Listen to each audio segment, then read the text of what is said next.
아멘, 아멘. 오늘 말씀 가지고 예루살렘에 거주하는 자는 이란 제목으로 말씀의 은혜를 나누기 원합니다. 우리 느헤미야 말씀으로 토요 새벽에 은혜를 나누고 있는데요. 지난주에 느헤미야와 백성들이 하나님 앞에서 견고한 언약, 인봉을 찍어서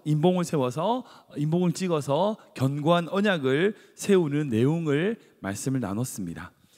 느헤미야 8장에 보면, 우리 쭉 나눴죠. 8장에 보면 예루살렘의 모든 성벽이 회복된 이후에 처음 절기였던 초막절, 그 초막절을 지키는 이스라엘 백성들의 모습을 보았습니다. 뜨거운 눈물과 감사와 찬양이 있는 정말 기쁨이 넘치는 기쁨의 절기를 지냈죠. 그리고 그 절기를 마친 후에 안식일에 제사를 지내면서 그들 스스로 하나님께 영원한 언약을 세우는, 인봉하며 세우는 모습을 볼 수 있었습니다. 총 4가지인데요. 첫 번째는 이방인과 결혼하지 않겠다는 서약과 결단입니다. 두 번째는 안식일과 안식년, 그리고 희년에 대한 다짐과 결단입니다. 세 번째는 지난주에 나눈 것처럼 하나님께 드릴 11조와 여러 가지 헌금, 그 헌금에 대한 서약, 그리고 마지막 이 3가지를 다 합쳐서 결코 하나님의 전을 버려두지 않겠다라고 하는 결단을 드리는 모습을 볼 수 있었습니다. 오늘 말씀은 그렇게 하나님의 전을 버려두지 않겠다라는 서약과 결단의 후속 과정을 볼 수 있습니다. 즉 예루살렘 성 안에 들어와서 거주하는 백성들의 모습이죠. 솔직히 그 당시 예루살렘이라고 하는 성은요, 살고 싶지 않는 도시였을 것 같아요. 왜냐하면 기록된 말씀에 느헤미야 7장을 보면 예루살렘의 그 모든 성벽의 공사가 완공된 이후의 모습을 이렇게 묘사하고 있거든요. 7장 4절 말씀입니다. 같이 읽겠습니다. 시작. 그 성읍은 광대하고 그 주민은 적으며 가옥은 미처 건축하지 못하였음이니라. 아멘. 이 7장은요, 예루살렘 성이 기본적으로 성벽이 완공됐어요. 성벽에 성문의 문짝을 다 달았습니다. 그런데 그렇게 성문의 문짝을 달았음에도 불구하고 그 예루살렘 성에는 어떻다고요? 주민이 적었다. 집들이 건축되지 못했다. 그 이유는 역사적인 배경이 있습니다. 이 바벨론에 의하여 예루살렘 성이 무너지고 모든 주민들이 포로로 바벨론으로 끌려갔죠. 그리고 바벨론에서 70년 동안 포로 생활을 했습니다. 그 포로로 끌려간 이후에 그 예루살렘 성을 제대로 다스리는 나라와 시스템과 제도가 없었어요. 그러다 보니 무너진 그 성에서 살아가는 것이 쉬웠겠을까요? 아니요, 쉽지 않죠. 그러니까 거기 남아있는 사람들도 어떻게 해요? 더 안전한 성읍 다른 지역으로 이동하게 돼요. 그러니까 예루살렘 성이란 자체가 버려지다시피 한 상황이었다는 거예요. 그러니까 바벨론에 의하여 멸망한 이후부터 이 느헤미야에 의하여 세워지기까지 약 100년에서 120년이라고 하는 시간에 지난 시점입니다. 중간에 포로 귀환이 있긴 했지만 그렇게 돌아온 백성들도 성이 없으니까, 성벽이 없으니까 그 안에서 살아가기 불안하잖아요. 여러분 그런 거 있죠. 재건축하는 데 가면 치안이 위험하고 그런 것처럼. 아니, 무너졌다 보니까 그 안에 사람도 안 살아요. 사람이 안 사니까 치안이 불안하고 또 시장도 없고 경제적인 활동도 불가능했을 겁니다. 그러니까 겉으로 예루살렘 성이라고 하는 것이 완공되었다 할지라도 그 성 안에 어떤 인프라든지 경제 기반이 전혀 없는 그 도시다 보니 아무도 그 도시에 들어와서 살고 싶지 않았던 거예요. 예루살렘 성을 회복하는 것, 이것이 느헤미야의 사명입니다. 느헤미야가 총독으로 부임한 이후 하나님이 주신 사명으로 그 성을 완공시키고 그 성을 공사를 완료시켰어요. 그게 끝이 아니죠. 진짜 제대로 된 성읍으로 변화시키려면 누군가는 그 예루살렘 성에 들어와서 살아야 돼요. 그래야 진짜 예루살렘 성이 회복되는 거죠. 그러니까 외형적으로 성벽을 쌓았다고 끝나는 게 아니잖아요. 그렇다고 성읍이 완성되는 게 아닙니다. 여러분, 이걸 우리 신앙에 적용시켜 볼까요? 여러분, 그렇습니다. 세례 받았다고 예수님을 구주로 영접했다고 그리스도인으로서 삶의 끝인가요? 아니죠. 그게 시작입니다.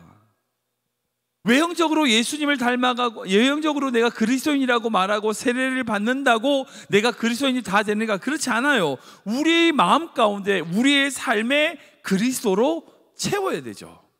그래야 진짜 그리스도인이 되는 거잖아요. 겉으로만 말로만 그리스도인이라고 말하면 답니까? 아니죠. 삶으로 우리의 그리스도의 모습을 닮아가지 못하는 그런 성도들의 모습을 보면서 우리가 얼마나 안타까워해요. 혹시 우리의 모습이 그런 모습 아닙니까? 겉으로 보기에는, 외부적으로 보기에는 그리스도인이나 보여지지만 우리 속에 그리스도를 닮아가지 못하는 그런 모습이 있다면 정말 겉으로뿐 아니라 우리 속까지 그리스도를 닮아가는 모습이 되어야 된다는 거예요. 예루살렘도 마찬가지예요. 성벽 쌓았으니까 끝? 아니에요. 끝이 아닙니다. 그 성에 사람이 살고 그 성에 사람들이 생활하고 그 성에서 온전히 하나님을 예배하고 그 하나님의 백성으로서 그 성 가운데 살아가야 되죠. 그래야 예루살렘 성이 진짜 회복되는 거죠. 온전히 회복되는 겁니다. 그래서 느헤미야가 어떻게 하는가? 그 성을 온전하게 회복하기 위하여 그 성으로 사람들이 살아가게 보낼 거죠. 우리 1절 말씀 볼까요? 같이 읽겠습니다. 시작. 백성의 지도자들은 예루살렘에 거주하였고 그 남은 백성은 제비 뽑아 10분의 1은 거룩한 성 예루살렘에서 거주하게 하고 그 10분의 9는 다른 성읍에 거주하게 하였으며. 아멘. 이 말씀을 보면 두 부류로 정리할 수 있어요. 첫 번째는 뭐냐면 백성의 지도자들은 예루살렘 성에 거주했다. 이 무슨 말일까요? 지도자들이 먼저 모범을 보였다는 거죠. 기본적으로 사람이 살려면 말씀한 것처럼 집만 있어서 되는 게 아니죠. 지금 한인들이 이제 미국에서 이사를 할 때 보면 제일 먼저 보는 게 있습니다. 아시죠? 학군입니다. 학군, 그 학군이 몇 점인가? 여러분 이제 그 학군을 보면 대충 그 도시의 인프라라든지 치안, 그 모든 것들을 대충 알 수 있죠. 정보를 가질 수 있습니다. 그리고 그런 정보를 가지고 이사를 하게 되죠. 학군이 안 좋은 정말 치안이 안 좋은 집, 아무리 좋은 집이 있어도요 함부로 이사 못해요. 그렇잖아요. 집만 좋다고 되는 게 아니잖아요. 당시 예루살렘 성은요 모든 인프라가 무너진 상태입니다. 뭐 솔직히 말해서 지금처럼 뭐 교육을 시켰거나 그러진 않겠지만 어쨌든 아이들 교육 환경이라든지 시장, 편의시설 전무합니다. 없어요. 근데 솔직히 돈 있고 힘 있다는 사람들이 거기 살고 싶어요? 아니, 안 살고 싶죠. 그런 사람들이 먼저 그곳에 들어 산다? 결코 쉬운 일이 아닙니다. 그런데 이스라엘 백성들의 지도자들은 먼저 어떻게 해요? 솔선수범해요. 오늘 읽었던 이 3절부터 24절까지 쭉 나오는 내용이 뭐냐면 그렇게 솔선수범했던 지도자들의 이름들이 쭉 등장합니다. 3절 말씀 보면 이렇게 넘어갈게요. 3절은 아무튼 제사장들, 레위 사람들, 솔로몬의 신하들, 그 모든 말해서 쉽게 말해서 고급 관료들이 지냈던 모든 명문 가문들의 자손들이 각각 자기 성읍에 거주했지만 예루살렘 병으로 들어왔다는 거예요. 생각해 보세요. 자기 성읍, 자기 기업에 거하면 편하죠. 편해요. 근데 그 지도자들이 먼저 예루살렘에 들어옵니다. 그리고 그 사람들의 이름이 쭉 24절까지 계속 등장해요. 제가 이 부분은 다음 주에 나누도록 하겠습니다. 근데 그들이 왜 그렇게 했을까요? 이유는 한 가지입니다. 하나님이 원하시는 거니까. 굳이 하지 않아도 될 일을 함으로써 주님의 뜻을 이룬 겁니다. 근데 두 번째 부류가 있어요. 오늘 말씀의 핵심이 있는데 뭐냐면 제비를 뽑아가지고 10분의 1, 즉 10% 사람들을 보냈다는 거예요. 1절 말씀 다시 읽을까요? 다시 읽어보겠습니다. 시작. 백성의 지도자들은 예루살렘에 거주하였고 그 남은 백성은 제비 뽑아 10분의 1은 거룩한 성 예루살렘에서 거주하게 하고 그 10분의 9는 다른 성읍에 거주하게 하였으며. 아멘. 이 말씀을 딱 읽다 보면 당시 백성들이 모두 다 이제 예루살렘 성에 살기 싫어하니까 강제로 그 중에서 10%를 보냈구나 라고 생각할 수 있습니다. 그래서 대부분의 목회자들 제가 말씀을 보니까 이제 이 구절을 가지고 이제 11조와 연결을 많이 시키시더라고요. 억지로라도 10분의 1을 하나님께 드려야 된다는 거예요. 바쳐야 된다는 거예요. 우리 소유의 10분의 1을 하나님께 온전히 올려드림으로써 하나님이 사용하실 수 있도록 바쳐야 된다는 말씀으로 이 말씀을 좀 이어서 말씀하시는 것들을 볼 수 있는데 물론 그렇게 생각할 수 있습니다. 근데 그것이 어찌 보면 인간이 가지는 기본적인 마음이죠. 근데 인프라가 제대로 갖춰지지 않는 그 예루살렘 성을 살고 싶지 않을 것 같은 인간의 마음에 대하여 얘기한 거죠. 근데 다음 구절인 2절을 보면 이 말씀을 다르게 해석할 수 있습니다. 2절 말씀 볼까요? 같이 읽겠습니다. 시작. 예루살렘에 거주하기를 자원하는 모든 자를 위하여 백성들이 복을 빌었느니라. 아멘. 이 말씀에는요, 예루살렘에 거주하기를 자원하는 모든 자를 축복했다라고 기록하고 있어요. 이 말씀 무슨 말인가? 여기서 자원했다는 모든 자는요, 바로 1절에 나오는 그 남은 백성이라고 저는 생각해요. 즉 초막절을 지내고 다들 자기 성읍으로 돌아가는데 예루살렘 성에 남아서 거기서 살기를 원하는 자들을 의미하는 겁니다. 그렇게 해석하면 이 말씀 어떻게 될까요? 느헤미야가 제비를 뽑은 건요, 가기 싫은 사람 억지로 10%를 데려다가 갖다 놓은 게 아니라 100명의 사람들이 그곳에 다 살고 싶어 하는데 그 예루살렘 성에 100명이 다 살 수가 없어. 그러니까 10명만 남겨놓고 나머지 90명을 돌려보냈다는 얘기예요. 이게 은혜되죠. 그 백성들 모두가 다 예루살렘 성에 살고 싶어 하지만 그렇게 살 수 있는 공간이 안 되니 나머지 90명, 90%는 돌려보내고 10%만, 10분의 1만 예루살렘 성에 남아서 살도록 했다는 거예요. 근데 이스라엘 모든 백성들은 그 10%만 축복한 것이 아니라 돌아간, 자원했지만 남지 못했던 90%도 축복했다는 겁니다. 여러분, 여기에 하나님의 사역에 중요한 비밀이 숨겨져 있어요. 제가 청년 때라든지 청년 때 젊었을 때 이제 부흥이라든지 여러 집회에 부흥 강사님들이 오시면 하셨던 말씀 중에 늘 이제 들었던 기억 말씀, 이런 말씀이 있어요. 뭐냐면 쉽게 말하면 이제 나는 목사 안 하려고 그랬는데 하나님이 억지로 나를 목사 만드셨다는 이야기를 이제 주로 많이 하신 거죠. 하던 사업이 망하고 건강 다치고 뭐 이런저런 일이 있어가지고 내가 원하지 않았지만 하나님께서 억지로 자신을 목회자로 부르셨다, 선교사로 부르셨다는 이야기를 많이 제가 들었습니다. 물론 네, 그럴 수 있죠. 하나님은 요나를 억지로 이제 꺾으셔가지고 니네로 보내신 분이시니까 그렇게 부름받은 목회자가 있을 수 있습니다. 분명히 계시겠죠. 근데 저 개인적인 생각에는 그런 말씀을 들을 때에 좀 이해가 안 되는 부분이 있었어요. 그런 설교를 들을 때마다 목사님 좀 하지 마시지 그러면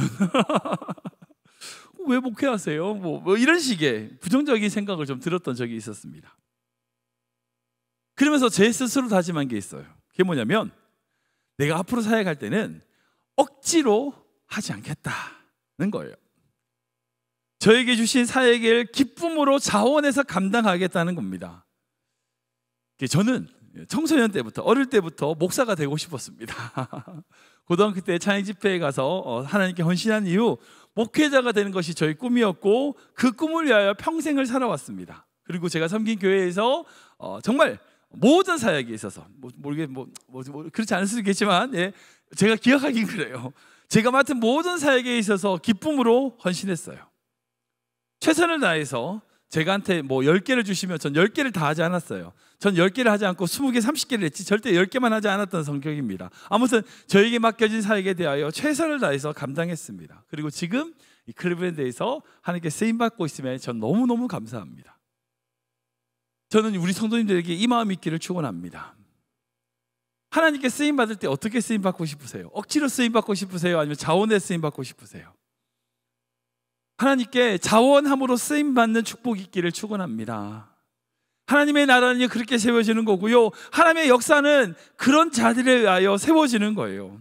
이 영적인 원리를 잘 붙드셔야 돼요.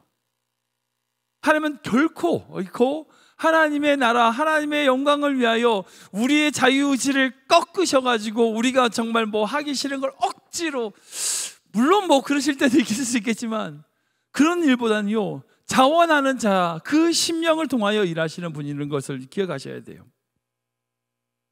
이 영적 원리를 잘 붙드시는 믿음의 성도 되시길 기도합니다. 말씀 정리하겠습니다. 하나님의 성, 그 예루살렘을 회복하는 것은요, 결코 쉬운 일이 아닙니다. 단순하게 성벽만 세운다고 끝? 아니에요. 아닙니다. 그 안에 백성들이 살아야 되고요. 그 안에서 하나님을 예배하며 하나님을 온전히 찬양하고 하나님과 동행하는 도시가 되어야 돼요. 그 마음에 하나님의 마음이 있어야 된다는 겁니다. 겉만 그렇게 보이는 성도가 아니라 우리 마음 중심에 예수 그리스도의 향기, 예수 그리스도의 능력이 나타나는 모습이 되어야 되는 겁니다. 그것이 진짜 그리스도의 모습이에요. 그게 진짜 예루살렘 성인 거죠. 다음 주에 나누겠지만 그 일에 있어서 지도자들이 먼저 앞장서서 나섰습니다. 자원해서 나섰어요. 그뿐 아니라 그렇게 자원한 사람들이 너무 많아가지고 90%는 돌려보내고 10%만 예루살렘 성에 거주하게끔 했습니다. 그것은요, 앞에 얘기했던 하나님의 전을 결코 버려두지 않겠다라고 하는 그 임봉한 그들의 서약과 결단의 모습의 양태예요. 여러분, 지금도 하나님은요, 우리를 위하여 놀라운 사역을 이루어 가십니다. 근데 그 사역은요, 결코 억지로가 아닌 자원하는 자들을 통하여 아름답게 이루어 가십니다. 저는 우리 교회가 그렇게 하나님의 사역과 하나님의 역사를 쓰임받는 교회 되게 축원합니다. 여러분, 그렇게 쓰임받을 때 기쁨이 있어요. 자원하여 정말 하나님께 쓰임받을 때에 주시는 그 기쁨과 감격이 있어요. 정말 그 기쁨과 감격을 누리는 귀한 성도 되시길 축원합니다. 자원하고 그 자원한 자를 축복하고 그 축복에 따라서 또 자원하고 또 축복하고, 여러분, 이것이 바로 축복의 선순환이에요. 축복의 선순환이에요. 도망가고 끌어오고 그게 아니라 자원하여 축복받고 또 자원하고 축복하고, 여러분, 그것이 바로 하나님의 놀라운 역사를 이루는 축복의 선순환인 걸 믿고 온전히 주님의 뜻 가운데, 역사 가운데 쓰임받는 귀한 믿음의 성도 되시길 주님을 축원합니다.